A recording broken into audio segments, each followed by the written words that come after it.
मैं तुम्हें तुम्हारी मामा से मिलवाने लेकर आई हूँ। लेकिन जब बोलोगे वापस चले जाएंगे। चलाओ, मामा से मिलते आ जाओ। बट बाबा ने कहा था वो मुझे मामा के पास छोड़ाएंगे, क्योंकि वो मैम आनिया को अब नहीं ढूंढ सकते। अब तुम्हारे डैड तुम्हारी और मेरी मर्जी के बगैर ना तुम्हें मामा के पास नहीं भेजेंगे। सो डोंट वरी, आ जाओ, चलाओ।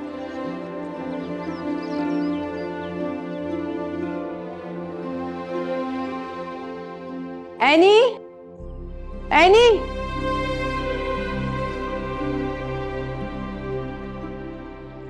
ज़रियाब, तुम फैसल की बीवी हो ना, यहाँ क्या करने आई हो? कमाल है भाई, अपने बेटे के जख्म देखने की बजाय तुम मुझे देख रही हो। ज़रियाब, चोट तुम्हें कैसे लगी? किसने मारा तुम्हें? हाँ, तुम्हें मारने के बाद यहाँ लेकर आया? जो तुम समझ रही हो ना, ऐसा कुछ नहीं है। इसको किसी ने नहीं मारा। देखो, अगर इसे घर में तवज्जो और प्यार नहीं मिलेगा ना, तो ये इसी तरह लोगों के सहारे ढूंढेगा। क्या मतलब है? मतलब ये कि अगर इसे घर में तवज्जो और प्यार मिला होता ना, तो आज अपनी टीचर की खातिर ये जख्म ना खाता। टीचर? टीचर की वजह से चोट लगी है? बोलो। क्योंकि उस लड़की ने ना इसको माँ बाप से बढ़कर तवज्जो और प्यार दिया है, इसलिए तो आज इसको किसी की मोहब्बत की जरूरत नहीं है। तुम्हारा मतलब क्या है? मैं माँ हूँ इसकी। दुनिया में सबसे ज्यादा मैं इससे प्यार करती हूँ और ये मुझसे करता है। अच्छा, तो फिर इसे फैसल के हवाले क्यों किया तुमने? क्या करूं? नहीं संभलता, मुझसे इतना जिद करता रहता है। पता नहीं उसने क्या घोल कर पिला दिया इसे। मामा प्लीज, अब मैम आनिया के बारे में कुछ मत बोले, वो बहुत अच्छी हैं। तुम्हारे और फैसल के दरमियान जो कुछ भी हुआ ना, उसकी जिम्मेदार मैं नहीं हूँ। उसने तुम्हारी बदजुबानी और रवैयों से तंग आकर मेरे दामन में पना ली थी। ठीक कह रही हूँ, इसीलिए हमारे इख्तिलाफात बढ़ते ही गए। मैं इसको यहाँ इसलिए लेकर आई हूँ कि अब भी वक्त है। तुम अपना शौहर तो खो चुकी हो, अपना बेटा मत खो देना। इसको अपनी आगोश में छुपा लो। अरे माँ का दिल तो बहुत बड़ा होता है और सब्र भी बहुत। फैसल की मसरूफियत और इसकी ना बर्दाश्त करने की आदत इसके लिए बहुत बड़ी मुसीबत का बायस बन सकती है। सिर्फ तुम्हारी मोहब्बत ही ना इसके दिल से हानिया की याद को मिटा सकती है।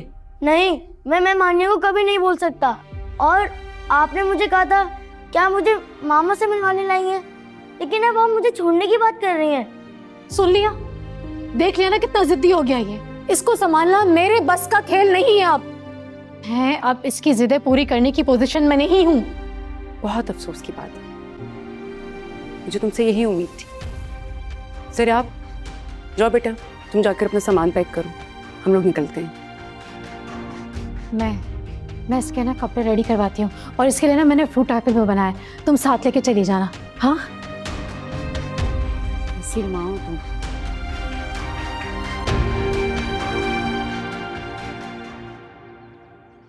आप लोगों से और इससे मैंने एग्रीमेंट इसीलिए साइन करवाया था ताकि इसका इसके माजी से कोई ताल्लुक ना रहे।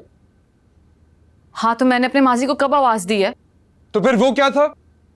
बच्चे अलग तड़प रहे हैं तुम्हारे पीछे, उनके बाप अलग परेशान है। आप फजूल में बात का बतंगर बना रहे हैं। मैं आपको सब सच बता चुकी हूँ। अरे क्या हो गया?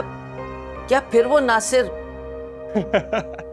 देखा, ये नाम तुम्हारी जिंदगी से निकल ही नहीं सकता। लेकिन मेरी जुबान पर तो नहीं आया। देखो बेटा, जरा आराम से बैठ के बताओ मुझे आखिर हुआ क्या है, गुस्सा मत करो। मैं बताती हूँ आपको। अम्मी, हम रेस्टोरेंट गए थे, वहां पे जरियाब मिल गया और हमेशा की तरह मुझे अपने साथ ले जाने की बात करने लगा। बस। कौन जरियाब? अरे वो मिसेस फैसल का बेटा ना। जीरक बेटा तो बच्चा है, वो पहले भी हमेशा छुप छुप के हानिया से मिलने आता था और वो क्या कहते हैं उसे, वो हाँ, वो हानिया से बहुत अटैच है। इसमें क्या बात है इतनी बड़ी? बेटा तुम उस बच्चे के लिए परेशान हो? परेशान उस बच्चे का बाप है, हानिया की वजह से। वैसे ही जैसे नूरे का बाप परेशान है। अगर आप इतने परेशान हैं तो क्यों कर रहे हैं शादी मुझसे? देखो जीरक बेटा, ये बड़ी मामूली सी बात है। एक बात समझ लो कि ये जो बच्चे होते हैं ना, ये अपने उस्ताद से, अपने माँ बाप से ज्यादा प्यार करते हैं, ज्यादा मोहब्बत करते हैं।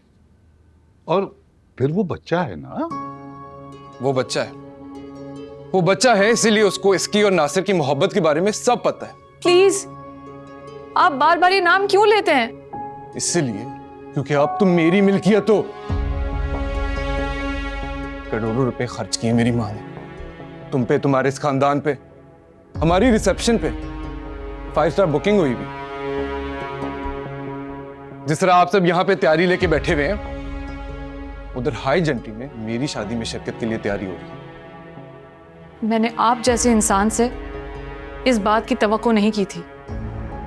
इतनी मामूली सी बात पर आप मुझे मुजरिम बनाकर अपने माँ बाप के सामने ला खड़ा कर रहे हैं। इनको भी मालूम है कि अब से तुम अपनी जिंदगी मेरे खींची हुई दायरों में रह के गुजारोगी। आप इस दायरे में मुझे शादी के बाद कैद कीजिएगा, अभी नहीं। अभी मैं आपकी बीवी नहीं हूं। ऐसा बोलो। ठीक ही तो कह रही हूं अम्मी। क्या रिश्ता है हमारा, क्या ताल्लुक है? क्या रिश्ता है मेरा? क्या ताल्लुक है तुम्हारा और मेरा?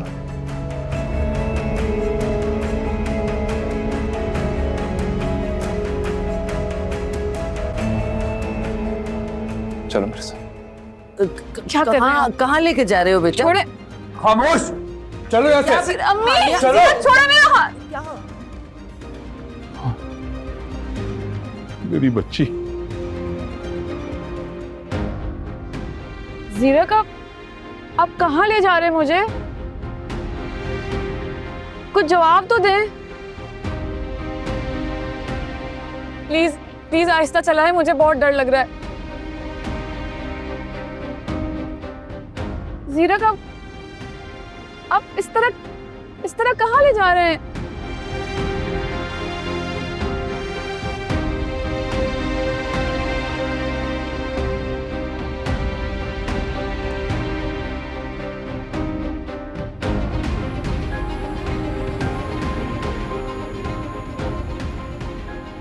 सीरक, ये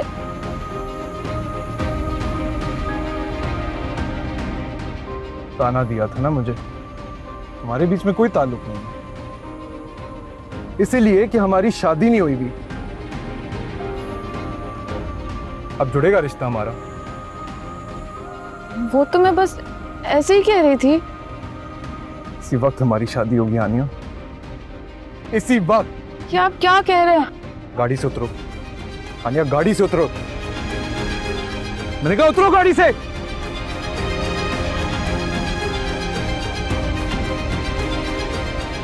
उतरो जीरा, गाड़ी से, उतरो। वो भाई, मैं समझा रहा हूं तुम्हें।